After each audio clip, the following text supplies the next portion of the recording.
This week's episode of It's Always Sunny in Washington, the squad has got arrested, and they've tried to make as much of a show of it as possible.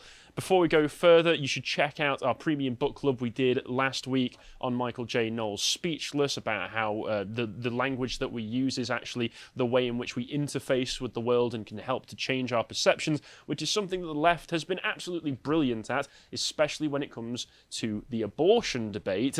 And it's very, very important to understand their tactics, learn their tactics, and maybe even, as much as it may go against some principles, use those tactics against them, because otherwise we are just going to keep seeing the culture shift left and left and left until we're all attending family-based drag queen story hour orgies with our small children. And I don't think any of us want that. A quick point on that. I don't think it actually goes against principles, just because we don't have equal, we have fair. And if you guys want to turn over the board, you're no longer protected by the rules of the game. No monopoly money for you. Go and sit in jail. Well, yes, that is the classical liberal idea of you have your rights until you violate somebody else's rights, at which point you have forfeited your rights. So, good point to make there. Anyway, let's get into it. So, there's been a few arrests outside of the Supreme Court after a recent protest that was going on there, where the squad, for those of you who aren't aware, the squad is a coalition of about 6 Democratic representatives from the Senate. Most of them started this back in, what was it, like 2018? Yeah, it was the 2018 midterms when it was Congress as well as the Senate. Yeah, and it includes people like Ilhan Omar, everybody's favourite big booty Latina, Alexandria Ocasio-Cortez, and other such people. I just had to sneak that in somewhere. Paper bag and it's all right. Yeah. I'm sorry, I just had to throw it. Look, lads, we were all thinking it. But yeah, they were all protesting in for baby murder outside of the Supreme Court after the recent overturn of Roe v. Wade, which isn't banning abortion, it's instead putting the decision back into the hands of the state, which is what the whole American experiment was supposed to do in the first place. This whole decentralization of power that it was based on, yeah, that's this in practice. But anyway, I'll just read through some of this. So, Ilhan Omar and the rest of the squad were arrested outside the Supreme Court on Tuesday during a pro-baby murder protest attended by other members of Congress. Other Congress attendees included AOC, Cori Bush, another member of the squad, and Carolyn Maloney, as well as other members of the Democratic Women's Caucus, who were detained by officers. Following her arrest, Omar tweeted that she was arrested while participating in a civil disobedience action outside the court in response to their June ruling that overturned Roe v. Wade. According to digits and letters, 34 people in total were arrested during the protest on Tuesday, with 16 of them being members of Congress. It's currently unclear who from Congress was arrested. We've got video footage of a few of them getting arrested, but we'll find out. US Capitol Police said that they did this because the demonstrators had illegally blocked First Street, which runs alongside the Supreme Court. They said 3 warnings had been issued and made arrests, with the street being cleared just after 1:30 p.m. And that's Lock her up. I'm sorry. Yes, I mean, the quartering did share an amusing image of the AOC, the image of her crying next to the fence, except in a little jail cell that I forgot to bring up. But anyway, people did immediately start to notice something funky going on with the way that the squad were parading themselves around as they were being arrested. They certainly... I mean, no one's going to be shocked that AOC, of all people, is very, very performative, but it was very amusing to see this nonetheless. Just scroll down so we can see this image.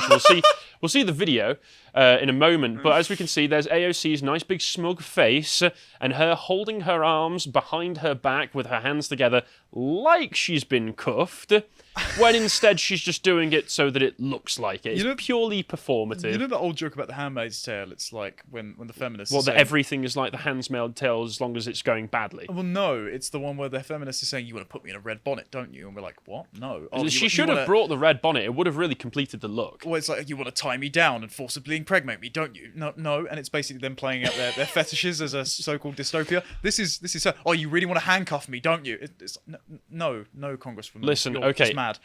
This is more of a personal anecdote, but a number of drunk women over the years have admitted to me to watching a copious amount of rape fantasy porn. It's very disturbing, and it seems to be exclusively something that women watch, which is very interesting. We do not endorse rape. No, of course we do not. However, Those that believe women do not like misogyny have never slept with one, and I will leave it at that. That's also very, very true. Next. But yeah, let's just take a look at the clips, because I think the clips are the most indicative of it. So here's the one of Ilhan Omar God's pretending to be cuffed. So just play this for us, John. This is a little bit blurry. We don't really need to worry about the audio because it's just background. So here's Ilhan Omar. Immediately, first thing you can notice is she adjusts her little headscarf thing. Well, also, nobody's even walking her over. She voluntarily... Yeah. Wow, that's... Wait, just this last moment here, we can see as she raises up her hand to say hello to the crowd. Hello, all of my loving followers. I hope you're doing... I'm supposed to be arrested right now. Oh, sorry. And here's the one of AOC as well, which is even clearer, where we can see that nice big... She raises up her fist for the audience and then puts it behind there. Heartbreaking. That big smile as well. She's loving every second of this. But it just goes to show just how performative it is. And then she holds her hand back behind her back. To be fair, to grant benefit of the doubt, what might have been happening is they might have just all coincidentally chosen to take this in a magnanimous way and hold their hands behind their back pensively to let everybody know that this is not something that they agree with, but they will accept anyway for the purposes of, politeness, general civility. But no, we know that they're doing this purely for the aesthetic. I'm not going to grant liars a single lapse in truth. No, of course. I mean, they're not even very good at pretending to be arrested, like they've been cuffed in such a way, because they just can't help but perform to the crowd. Yeah. They're so terrible at this. People have pointed out as well, Oron McIntyre saying that oppression is a core piece of the left-wing narrative. They're so thoroughly in control, however, that they have to hold their own hands behind their backs to face a basic arrest. And there are some comments in this thread saying that there's basically a ceremonial ritual at this point. And it's pretty much true, because I think that they're doing this in the hope that years from now, 50 years from now, 60 years from now, that people will look back upon acts like this and videos and images like this in the same way that some people look back on the civil rights protesters being arrested. Well, Bernie Sanders, for example, a lot of the things in his campaign, he kept bringing up photos of him protesting against segregation. Same thing with Jeremy Corbyn protesting apartheid back in the 80s. They always do that as a sort of look at how much on the right side of history we are. And they're hoping that in the future people will look back on these women the same way. But this is incredibly performative, because in this day and age, racism has a supply and demand problem. There's a lot of demand from left-wing activists, but there's not an awful lot of supply from actual police officers. Or anybody, really. Let's be perfectly honest. I think most people are more than happy nowadays to just get along as long as you get along. As long as you're polite to me, whatever. I would rather live next to, for example, my old Ghanaian neighbours who are devout Christians, family people, than any of these clowns. Exactly. And if we want just another example of the power that the squad has and desperately don't want you to think they have, because they want you to think that they are the desperate rebels, to do a leftism here and just analogize this to Star Wars. They want you to think that they're the heroic, selfless rebels fighting against the evil Empire, when in fact it turns out they're just as much of that Empire as everybody else. Where's the button? I'll blow up Alderaan myself. But this one's quite interesting, because you told me to look into this and I found it quite fun. AOC and a number of the other members of the squad have all at varying points, except for maybe one or two of them, been investigated for potential fraud and embezzlement of campaign funds that went into suspicious people's back pockets. Except after an investigation was done into this by the FEC, the Federal Election Commission, that explicitly found that AOC did not properly disclose the purpose of disbursements to similarly named shell companies that were set up by her former chief of staff, they just decided to dismiss the complaint. They just decided to dismiss it, which has led to the National Legal and Policy Center filing a lawsuit against that federal agency in Washington, D.C. federal court, blasting the investigations panel for not providing a reason for its dismissal of the complaint. So the money that we were looking at was about over $1 million. I mean, who knows the exact figure, but it was definitely up there in the seven-figure territory. And they found that, yes, she wasn't properly telling everybody where this was going or where it came from. And they just went, no problem, though. We don't care. We'll just brush it aside for you. We know that you're fighting the good fight, AOC. Repressive tolerance in action. This is just a unilateral application of the rule of law. And if any Republican were to slip up, and don't get me wrong, I'm not a defender of all Republicans, because many of them are uniparty rhinos, but you know the hammer will be brought down on them for this exact thing. Absolutely. At the time of this segment recording, there is no update as to that lawsuit, but I will try and keep an eye on it because that will be very, very interesting. Even on the National Legal and Policy Centre's website, they've not done an update on it since they've filed the lawsuit. So I imagine it's going through that sort of private manner right now. So we'll see what happens with that and how it reflects back onto AOC, although I doubt it will reflect very well back onto her or any of the members of the squad. But about that protest as well, let's see who they were protesting with. An organisation called Rise Up for Abortion Rights, which is makes as much sense as Rise Up for Murder Rights, because that's what you are doing. It's the same thing. Yes, the illegitimate overturning of abortion rights must not stand. Into the streets to demand the federal government, scroll down for me, John, please, Well, must restore legal abortion nationwide now. At least they'll achieve this goal within one generation. But yes, they were started in 2022, so this year. They use green as their colour motif, and they encourage angry but peaceful protests. They include slogans like "abortion on demand without apology," the typical kind of thing. And if we just scroll through a little bit of this website, I just want to point everybody's attention to a lot of the images will include the type of women you expect to see at these protests, the same kind of dyed hair, dogmatic protesters that we see at all of these demonstrations. And every so often the odd token attractive woman to tell you that it's all not these same people. Yeah, but I guarantee that attractive woman's vagina looks like a graveyard. Sadly, it probably is a graveyard. Yeah.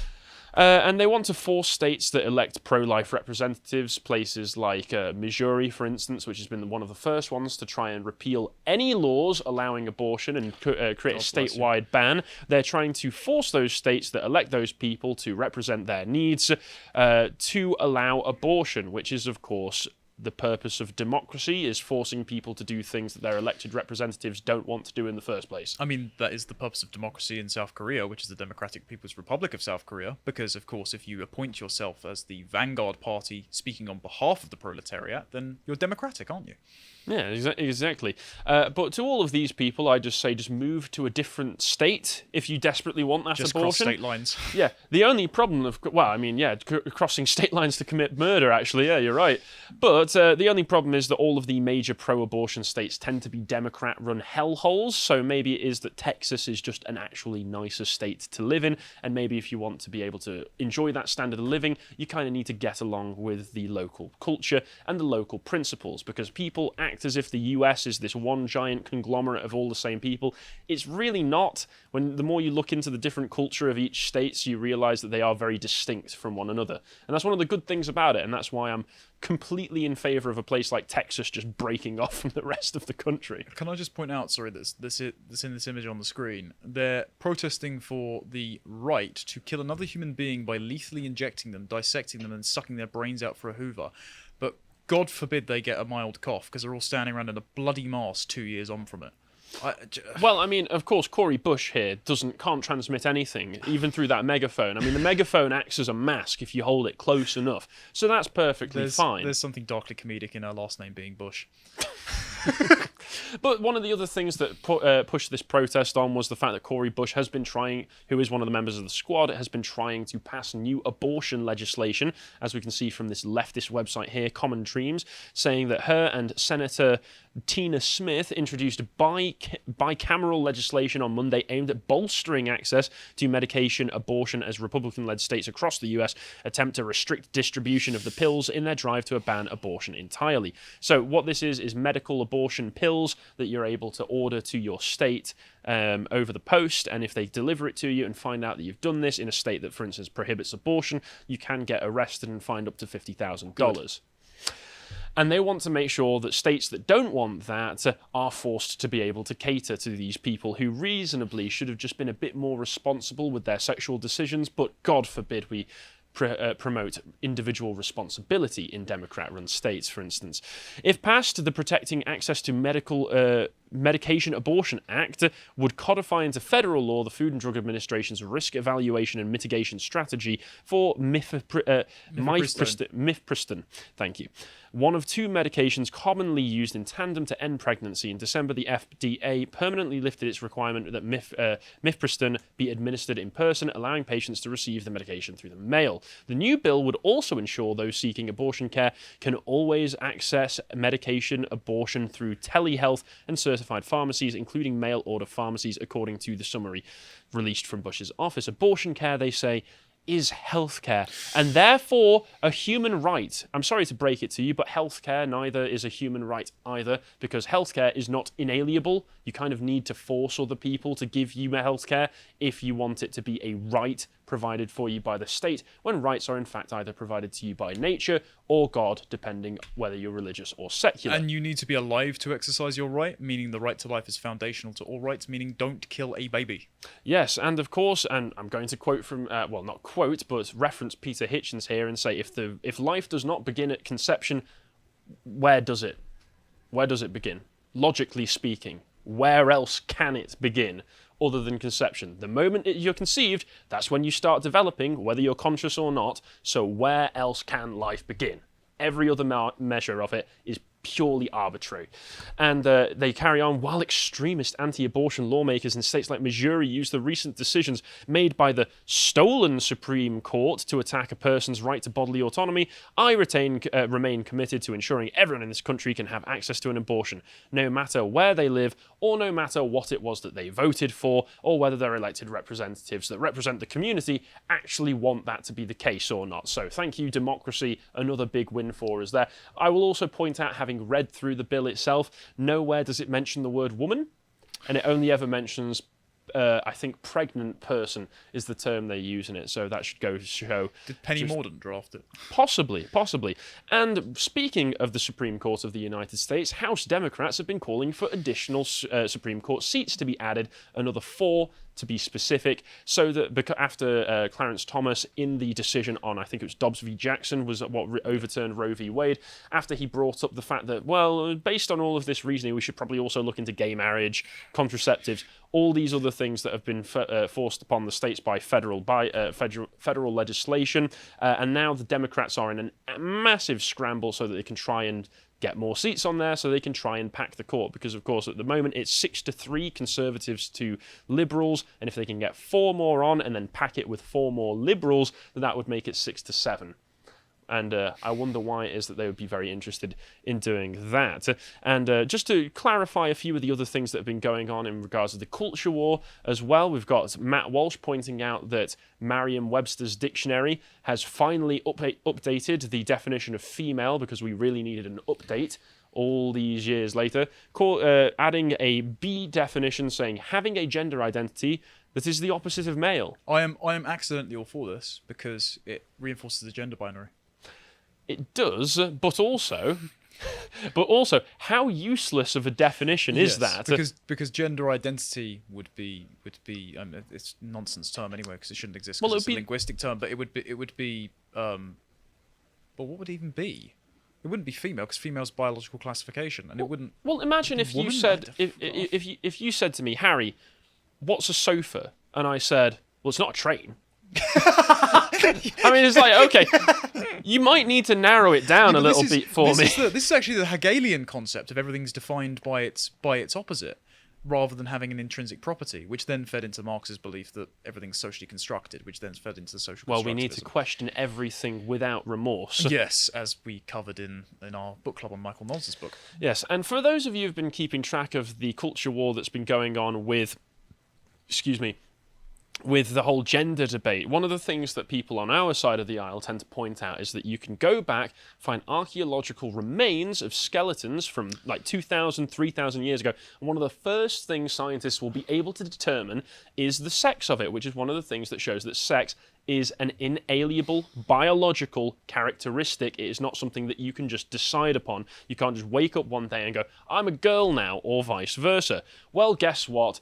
We all knew it was coming because it is honestly quite an effective argument that they can't really argue back against because, once again, we're pointing to scientific truths. That is something that they are starting to attack now. Gender activists are seeking to prevent identifying human remains as male and female. Can you guess the logic?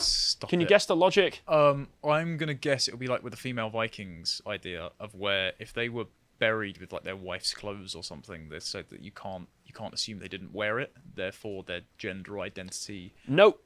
No? Okay. No, it's the archaeologists are assigning you a gender you might not have identified as in life.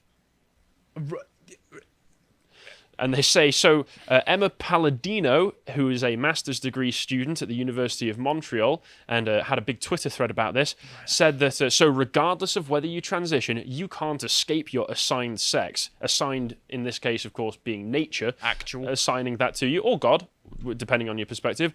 Let me tell you why that's BS. She then, of course, privated the Twitter thread. Of course. And said there's nothing like academic rigor by privating the Twitter thread. Yeah, and she said they're assigning human remains a gender identity instead of simply observing and recording their sex, but that's what they are doing, and that's what you're arguing against.